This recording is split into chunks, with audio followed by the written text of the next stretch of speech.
Hello, hello, and good morning, everyone. Welcome to this very, very beautiful day in northeast of the country. I am in New York State, and it's absolutely gorgeous, as you can see. And I'm really lucky today because I get to do this outside-ish. Surrounded by nature, surrounded by trees, which is a wonderful way to teach what I am going to share with you today, to be in this state of repose, of present awareness. So good morning to everyone. If you're here, let me know you're here. Hello, Elise. Hello, Jenny. Good morning. Nice to see you both. My internet should be perfect, but if it's not, let me know if there's any problem. So without any further ado, good morning and welcome. Welcome to this week's live of the Duchenne Method, where I attempt to demystify the mind-body connection for you to achieve optimal health, and so that you might use these tools in your own life. Every week, I invite you into this sacred circle of creation to acknowledge, engage, and support one another. So that we can really get deeper into all things mind-body alignment. And I shouldn't say all things. I should really specify that I am focusing on mind-body alignment from the perspective of embodiment. Excuse me, so that we might embody our sensations. We might start to feel what's going through our bodies, so that we're more in touch with our life. We're more alive. We're more enlivened. And so today, excuse me.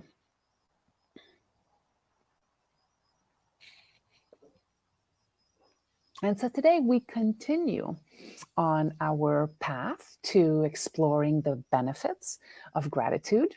And in this case, I wanted to let you know, you might have seen it, you might not have seen it. I launched my 4-month online program a couple of days ago. So you should be able to see that on social media everywhere. If not, go to my website, artofalignmentacademy.com. And at the very top, you're going to see a little note there that is an indication to click to look at my 4-month.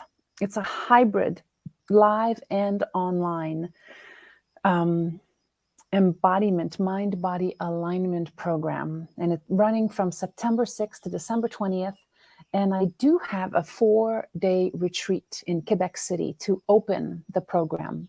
So take a look at that information. You can sign up for the retreat and the 4-month program. We meet once a week, very much like this. I teach a 2-hour class every week, and then I have a group of amazing coaches and guides who are going to support me and support you in moving through the program. So essentially, you are getting up to 5 hours of online education every week and support with an online curriculum detailing the subject with videos from me every week.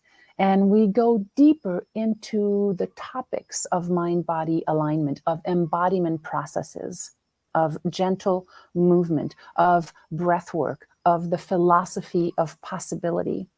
So there's a lot of good stuff. It's been a long time coming, and I'm super stoked to share it with you. And if you find it interesting and you want to share it with your friends, please do so. That would so help me in moving this information out into the world. So I'm really stoked. It's launched 2 days ago. It's kind of an exciting thing. And so now every week we are going to continue to deepen our conversations around the topics, obviously, that bring mind-body alignment awareness closer to us so that we can develop these tools on a daily basis. And in the 4-month program, essentially, that's what we're doing. We're doing a very deep dive into these topics. And so today we continue with the power of gratitude. There is a ton of research on this, very effective, intelligent research that's being done more and more every day on this topic.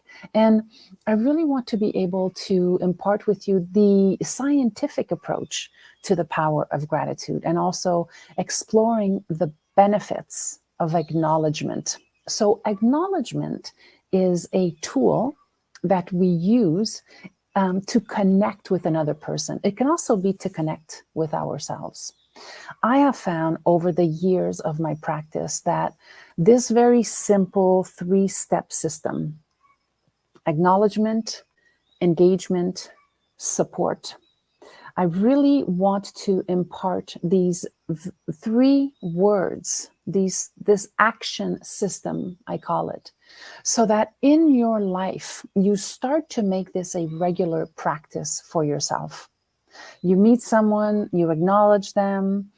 We engage through asking open-ended questions, by being present and asking questions. And then we support by offering either some support by just engaging with them, by supporting what they just said.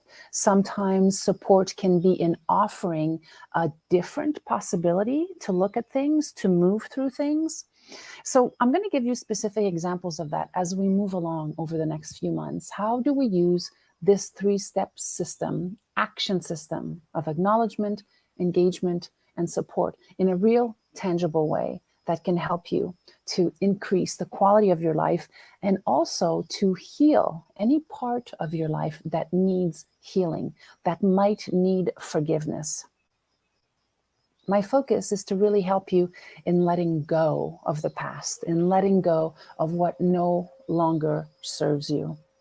And by practicing this very simple 3-step system of acknowledgement, engagement, and support, I have seen miraculous results from integrating this way of living, using this as a foundation for how to communicate effectively with those around us.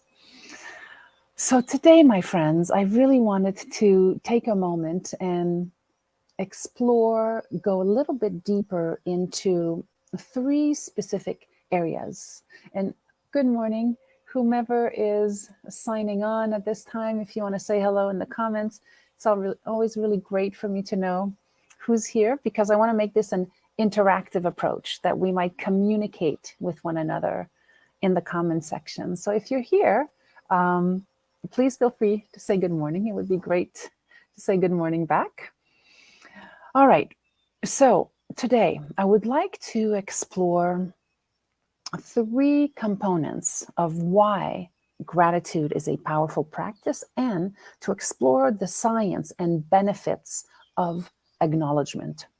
So we'll do it by answering 3 questions today, or not so much answering 3 questions, but exploring 3 facets of this. And the first is, learn how to communicate with your nervous system so that you can regulate yourself, especially when there are times of difficult exchanges that need to be had, when you have to have a difficult conversation, when you have to take a stand for yourself. Sometimes it's about a confrontation, which doesn't have to be negative, and sometimes confrontations are essential or necessary in order for us to communicate how we feel about something. So we're going to learn how to communicate with your nervous system.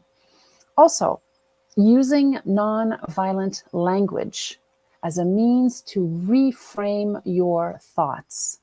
So moving forward, I am going to be sharing with you more and more around this aspect of using non-violent language.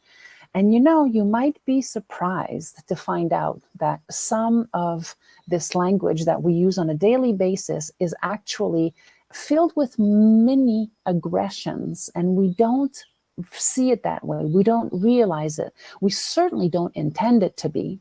But I'm going to share with you some ways where we might be using language in a way that is actually more aggressive than less aggressive. And that's really an important tool to develop, to really learn how to use non-violent language to connect, to help to resolve issues, to solve problems.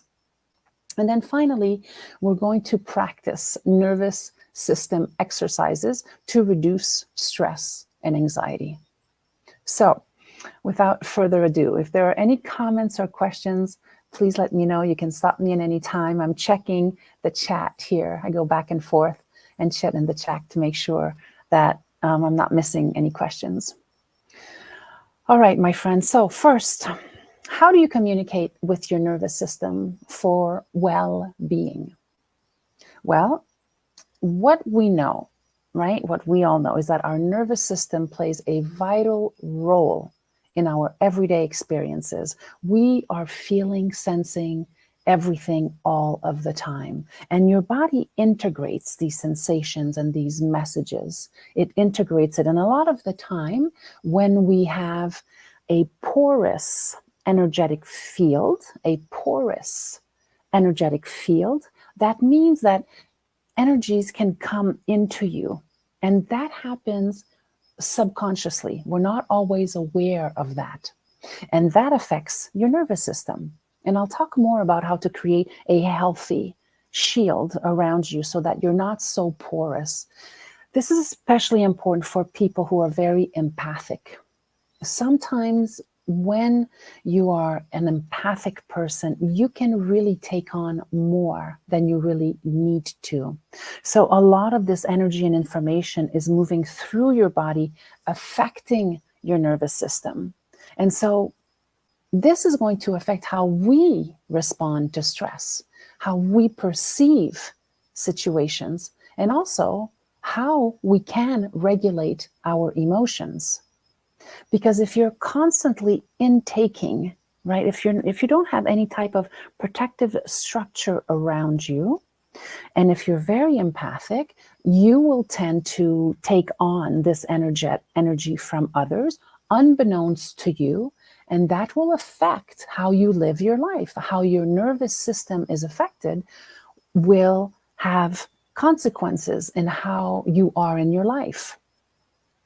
And what I mean by that is you might be moody on any given day unexpectedly. You might be angrier on any given day. You might be more impatient, and you're not quite sure how that happened. A lot of the time, that can happen because you are allowing all of this energy to move right through you, which affects your nervous system. So now we know that the nervous system has two primary components, two primary parts. You have the sympathetic nervous system, which is your fight, flight response. So that's the part of the nervous system that is always bracing for something, right? So in case something happens, we kind of brace for it. That's your sympathetic nervous system. And the other is the parasympathetic nervous system. And this one is the one that helps you to rest and digest. So you have two, the sympathetic, the fight flight, and the parasympathetic, which is the one that helps you to rest and digest. And so how can you communicate with your nervous system to help calm it down, to help come into present awareness? Well, we've talked about a few of these before. I'm going to repeat this. We talked about the art of mindfulness, to develop an awareness around your thoughts, your emotions, and your bodily sensations. So when you're feeling off in your body, the idea with this work is to really pause and to feel what's occurring in your body, not to augment it, not to change or fix anything, but to simply realize, intake the information. What's happening to my body right now? Because if you can feel deeply what's happening, if you're really aware of your bodily sensations, this will help you to establish a much deeper connection with your nervous system. You are more aware of what's occurring. And because you are more aware of what you're feeling, you can actually take actions to assist you in regulating yourself. Does that make sense? So this helps us to cultivate our present awareness. And it's not always as easy as we might think. So to really get in touch with how you're feeling, body sensations that can also let you know if you are intaking information from the outside that doesn't belong to you. I'm going to give you an example. Whenever you are in an environment where you're feeling toxic energy, wherever you're feeling uncomfortable, I want to ask you to please pay attention to that and to remove yourself from the situation. Now, sometimes clients will say to me, yes, but Anne-Marie, it's not that easy. I can't always just leave the room. I get that.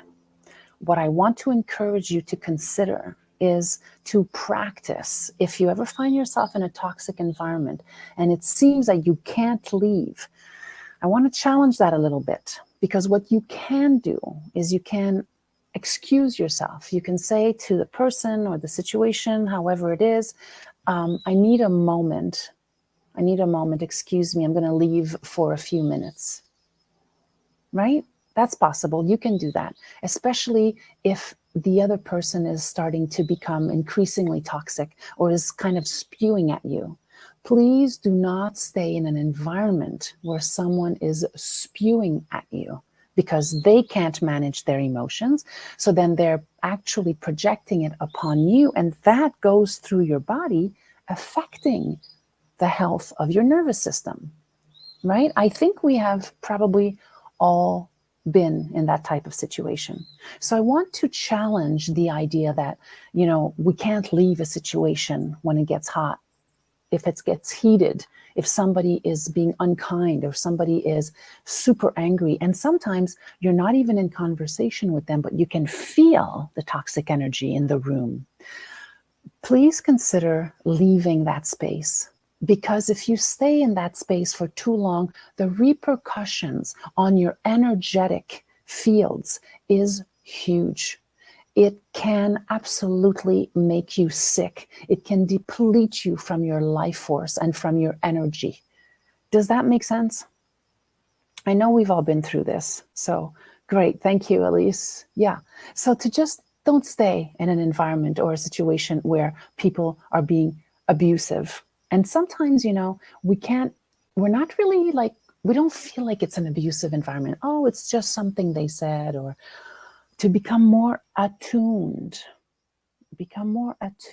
to what toxicity feels like and sounds like. So this is a very profound skill that we get to develop by being in communication, in relationship with our nervous system.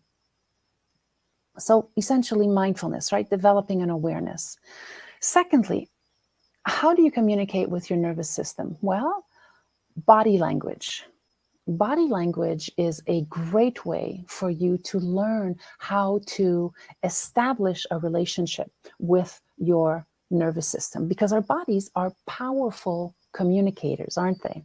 So paying attention to your posture, facial expressions, and your gestures, all this can help to identify and regulate our physiological responses. It can also help us to send calming signals to our nervous system and also to others around us. Similarly, as I just shared about being in a room with toxic people, you can also feel when you're in an environment with people who are happy, joyful, not defensive, comfortable in their skin. I would call this being embodied. You have been in those situations as well. So notice, how does your body language change if you are in an environment where there's toxicity and you can feel it? You're not quite sure, but you can feel the toxicity, as opposed to when you're in an environment where the energy is calm. So for you, if you find yourself one-on-one in a toxic situation, or if someone is being unkind or being abusive with their language, you want to make sure that do not stay frontal, do not stay open in front of another person when someone is being abusive towards you. You can very simply cross your arms and you can shift your body so that you can look at them if you need to, assess the situation, Turn your body slightly so that they don't have access to the heart space, to your lungs, to your chest. Crossing your arms, shifting your body, and then assessing in that moment that you don't need to stay in that place. So you would say something like, please excuse me, I need to take a moment right now. And then you leave the room. Very simple. Same thing with facial expressions. Do not be afraid to express, to show how you feel on your face. You might be concerned, or you might be joyful, or you might be happy. All of this helps to regulate your nervous system because you're in touch with how you're feeling and you are expressing it accordingly. Does this make sense? I'm just reading here.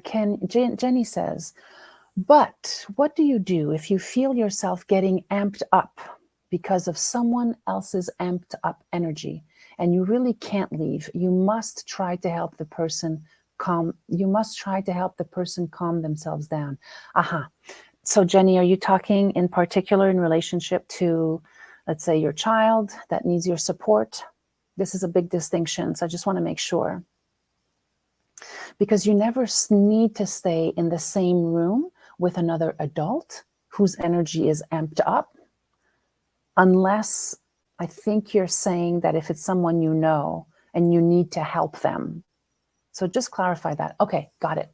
Yeah, thanks, Jenny. Okay, so this is super important. And I think that there's a distinction here between being in a state with someone who gets deregulated. I think that's what I'm hearing from you, Jenny. So if someone that you care about gets deregulated, you're in the room with someone who gets amped up and they just can't calm down. But this is either your partner, your child, someone you care for. Very different scenario. If you are in a room with someone who gets amped up, who's getting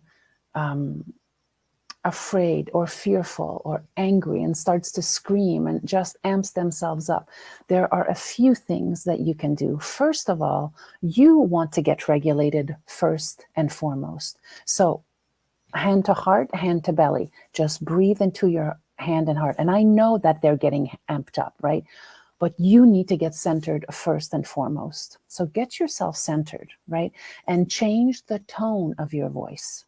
You can invite your child or your partner to just please calm down. Please try to breathe, slow down, breathe in and out through your nose, and then you are going to model it for them. Your hands on heart and tummy. Look, I'm breathing. I want you to join me in breathing in and out through your nose. Calm down. It's okay. Everything will be fine. Just be with me and do this with me. Breathe in and out. And exhale, relax. Don't worry, we're going to deal with this. It's going to get better. You don't have to be afraid. I am here for you.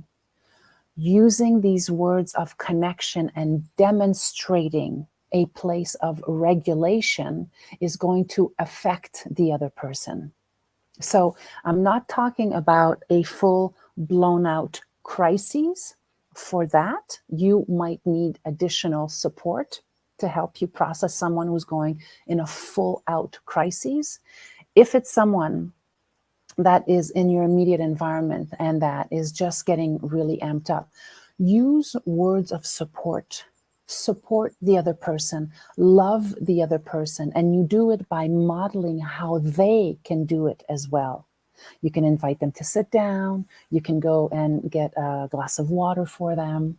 Just make sure that you model what you want them to do. Does that make sense?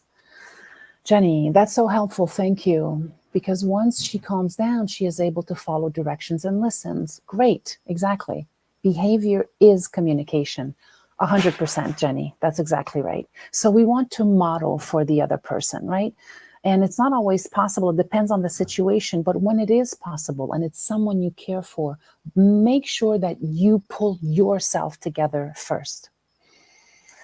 That's what I say to myself over and over again. Yes, to behavior is communication. Thank you, Elise. Exactly. So we have to regulate ourselves first. It's like being on an airplane and putting the mask on your child or first before you put it on, or excuse me, you put the mask on yourself first. You have to regulate yourself first before you can help anyone else. Okay, thank you. That was a great question, Jenny. I really appreciate it.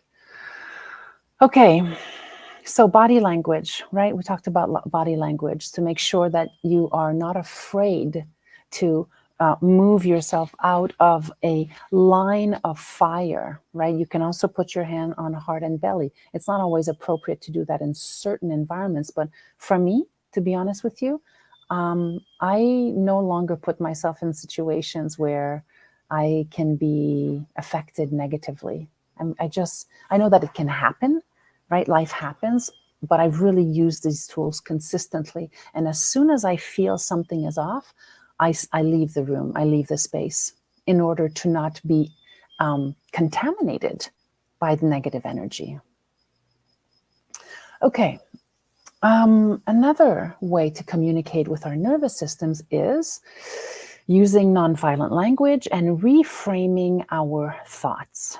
So the first thing with using nonviolent language is recognizing negative language. First, again, we move into awareness to really recognize negative language that comes in your mind. Because negative self-talk definitely perpetuates stress and anxiety. And most of us have experienced this.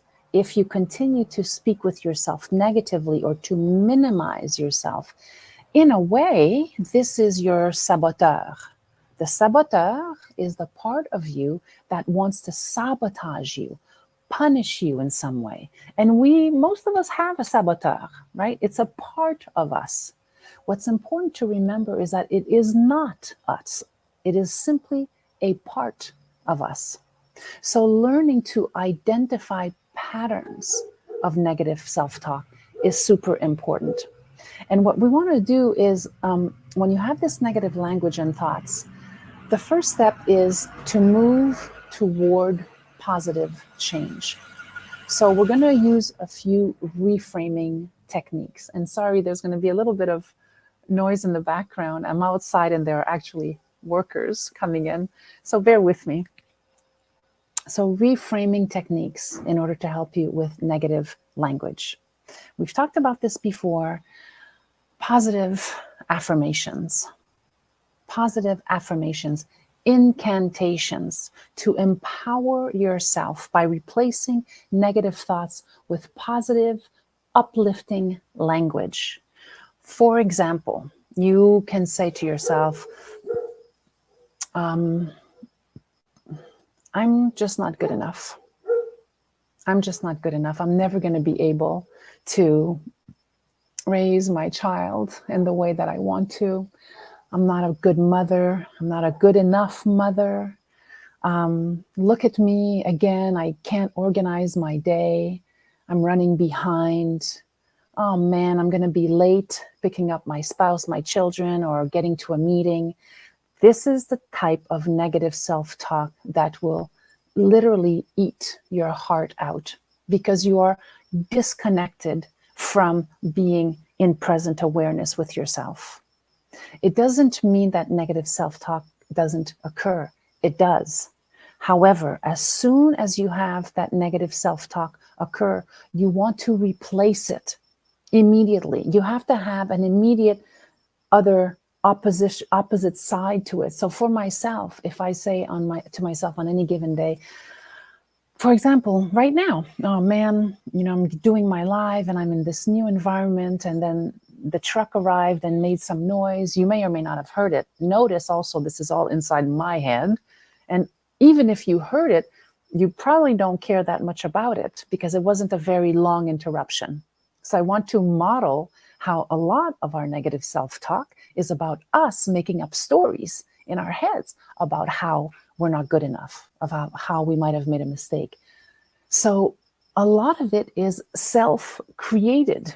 It's not even in relationship to what's actually occurring in life. And what's actually occurring in my life right now with you, despite potential disturbances, is that my heart is focused on you. My heart, my presence, my attention, my intention is focused on you. So how I can deal with my negative self-talk of these disturbances. I'm not doing a good job on my life this morning. I should know better by now. Immediately use a positive affirmation. And what I would say to myself instead is, hey, Anne-Marie, it's okay. It happens. It's not a big deal. And actually, the less of a big deal you make it, the less of a big deal it's going to be. So stay focused, stay true to the heart of what you are doing right now. And then I can pursue with, actually, you're doing a pretty good job. Excellent. Like you're going back and forth. You have your notes, you're organized. You know how to do this. You've done this 100 times by now. So do you see how in the moment I can totally reframe this way of thinking that I might be less than? And a lot of negative self-talk is foundationally embedded into the I am not good enough perspective. Can any of you relate? Yes, thank you, says Jenny. Elise says, oh, that is my internal dialogue. Okay, so there's no magic pill for this, my friends. This is practice of consistency. You have to be able, just like when you're in a room and there might be toxic people around you, you must practice the skills of pulling yourself together, literally, in a kind, loving way, and taking full responsibility for your health, for your presence in any environment. That, my friends, is true self-care. Being able in the moment to pull yourself together, to notice what's coming into your head and to go, wait, I'm okay. I'm actually doing okay. Right? This situation happened in my life. Maybe my partner broke up with me, or maybe I lost my job, or maybe I have to move and I got evicted. Like, these are big life situations that occur to us. To be able to regulate yourself, regulate your system, because things happen and we don't always have control over what happens externally. And you always have control as to how you respond to it, how you are internally. And I know you've heard this over and over again. It's a major cliche, and it's totally true. So if the cliche works, let's use it. So be mindful about your internal dialogue. You have to practice inserting those positive statements. Also, to assist you with negative self-talk is to practice what's called cognitive restructuring. And that is to challenge negative thoughts by examining evidence that supports or contradicts them.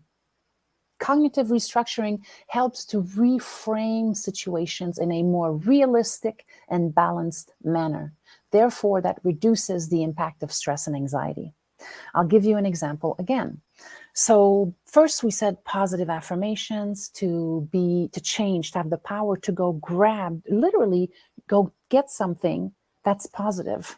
And you can say, well, I actually got up this morning and I did my morning rituals, or I did the best I could with my morning rituals. I had my hot water with lemon. That helped to calm me down. Excuse me.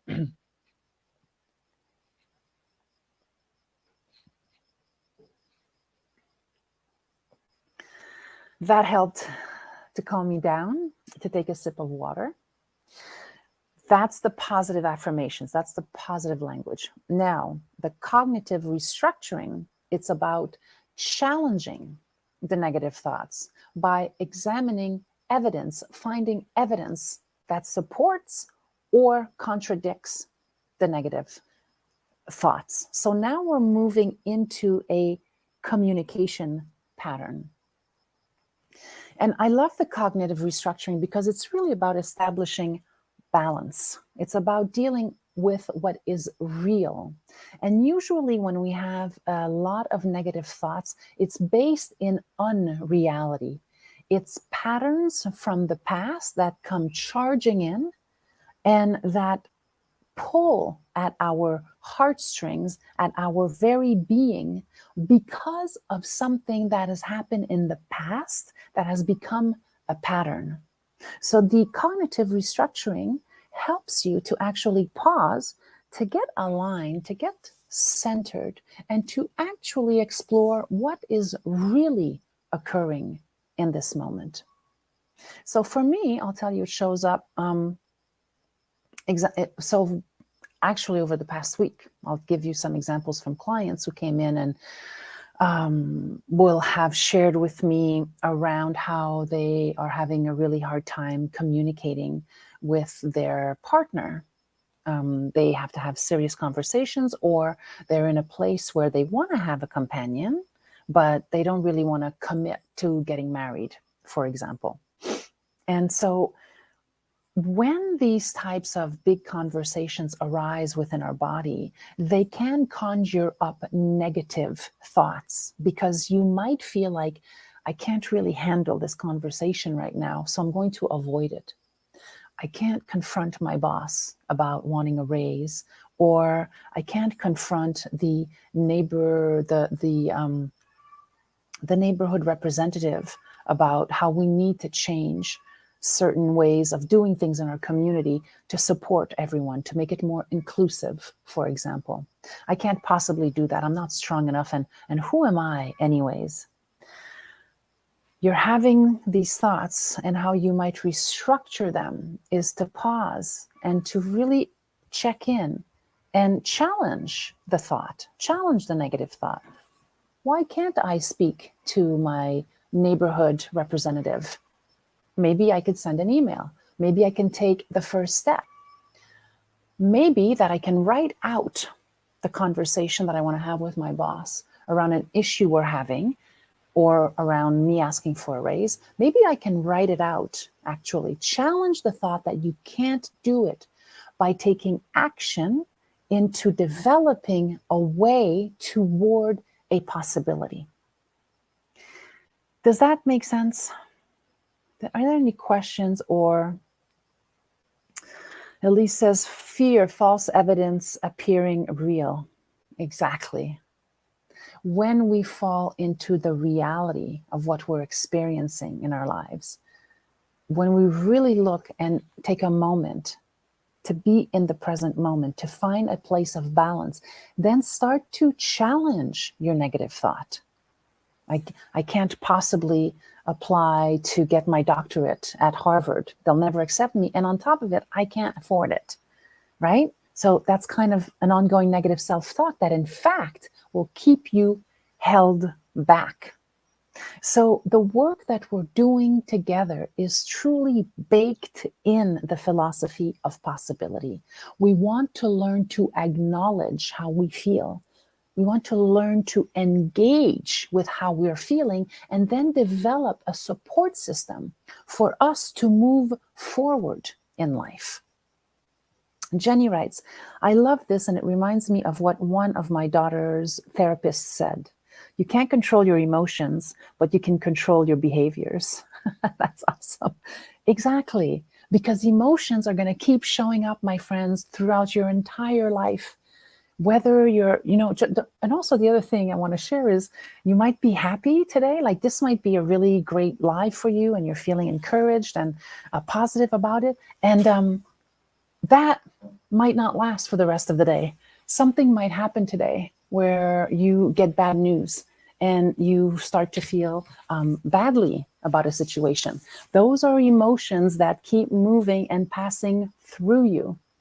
So just remember that emotions are not permanent, they're transient. However, the behaviors that you develop in handling, in managing, in being in relationship with your emotions, that's the key. Thank you, Jenny.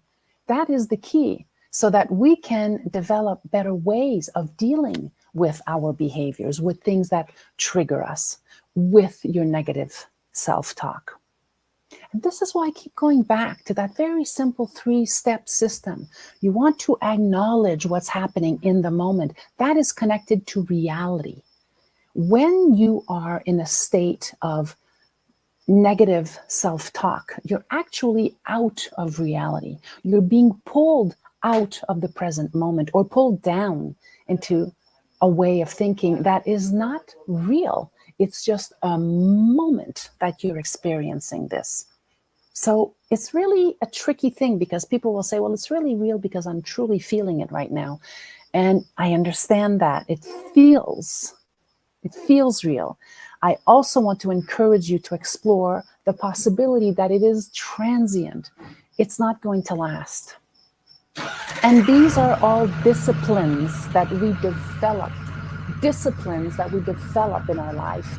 And if you are consistent every single day, taking small steps in trying new things, in exploring what might work for you. This is life, my friends. Life is nothing else but a daily experiment in trying to figure out what works for us. And by the way, you're different today than you were even last year. You're different today than you were 5 years ago. You have changed, haven't you?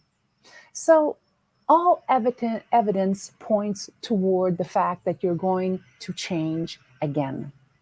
And I really love this process of being in awareness, because when you are aware, you recognize that things do change, that things can get better. And yes, I am very committed to the philosophy of possibility and also to maintaining a healthy outlook towards the future in the present moment to build a more positive future. Because if you don't do the work, you're not going to feel better. Point blank. It's discipline. And discipline can be fun because at the end of the day, you're going to feel better. You're going to be able to tap in and realize how much stronger that you too can do hard things. And when we do those hard things, when we show up for ourselves, when we move through the veils of negativity, of fear, of holding us back, of regurgitating the same things in our minds. How many times a day do you think about the same things? Why did this happen to me? Why did that happen to me? Why am I not in a relationship? Why don't I have more money? Why, is my spouse like this? What? These are dead-end questions. We want to build a resiliency, an internal resiliency, so that we might grow into happy older people, happy and healthy. Because at a certain age, when we start to get older, that's the other piece that starts to shift. Our physical bodies change. We're getting older. If you have cultivated a relationship with personal acknowledgement, with engaging with yourself, with positive affirmations, with non-violent language, with being aware of your body posture, of when to move out of negative situations, and then support yourself by surrounding yourself with positive people, joining groups such as this one, interacting in the chat. Now you are building those resiliency muscles, the resiliency mindset, so that you might live happier, healthier into the coming years. Elise says, doing the hard things builds a reservoir of self-esteem. It really does, Elise. Thank you. How beautifully said. Thank you so much. It really does build a reservoir of self-esteem. And so this is not self-esteem that is fake self-esteem. That is self-esteem that will stick to your ribs because you're doing the hard work. And the hard work doesn't mean that life has to be hard. It does mean, though, that instead of grabbing something that is fried food, let's say, you actually go for the healthy juice. Instead of having 3 cups of coffee in a row because you need it to build you up, you enjoy one hearty, delicious cup of coffee. This is self-discipline. And what you'll notice is that by creating these very small steps into building positive habits, healthy habits, that those become your future, that you're naturally moving into states of more awareness, of more happiness, of more health. And I cannot tell you, this is the way to live. It's the way to do it. And I'm sharing with you because I'm doing it too. And I've noticed that for myself, as I get older, I'm actually able to do much, much harder things, to handle situations with much more ease and grace. We have to do the hard things. We have to practice together. Jenny says, I have no self-discipline when it comes to coffee. Yes, I understand. I understand. But you can, whenever you're ready to decide that you can, then you will shift. And it's just a matter of really deciding what is best for you at any given time. And that's the other piece I'd like to share. Thank you, Jenny, for saying that, because we do things and no shame, blame, no blame, shame, no negative self-talk, no, I should, I should, I should. Don't should all over yourselves. Move into a more positive, balanced life by practicing how to communicate with your nervous system. Develop attunement to listen to your nervous system.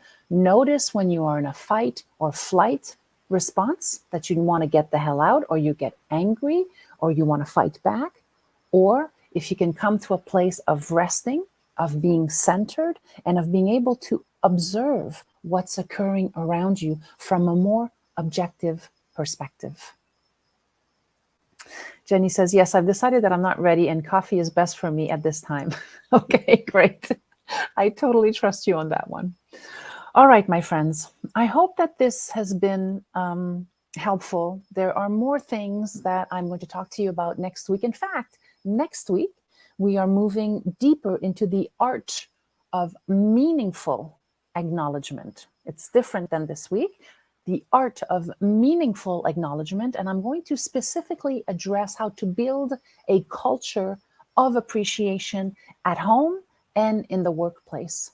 So I really hope that you will join me next week to discover, to deepen, to explore. And if you have any questions, of course, please feel free to ask. You can find me on social media pretty much everywhere. I'm on Instagram, Anne-Marie Duchesne, and also Art of Alignment Academy.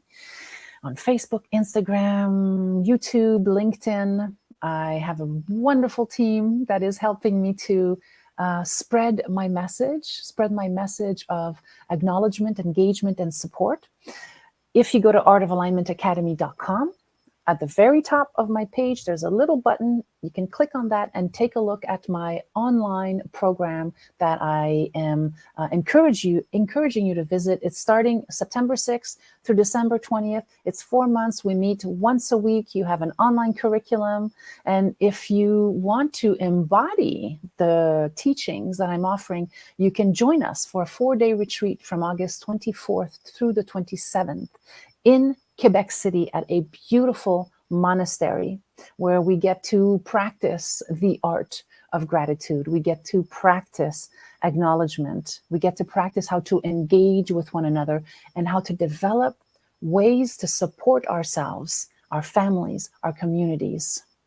So I really hope that you'll take a look at that. Give me feedback. Reach out anytime. Greer says, I only got to pop in for a few minutes, but just what I needed to hear. Sometimes I need to feel courage to help me step in with more confidence. Yes, thank you so much, Greer. I'm so happy to see you here and that you're here. Yeah, we all do. We all need support in raising our level of confidence in our lives. And that's why I'm doing these free weekly classes. So please share with your friends, join in, reach out to me, check out my website and my online program that I'm so excited to share with you.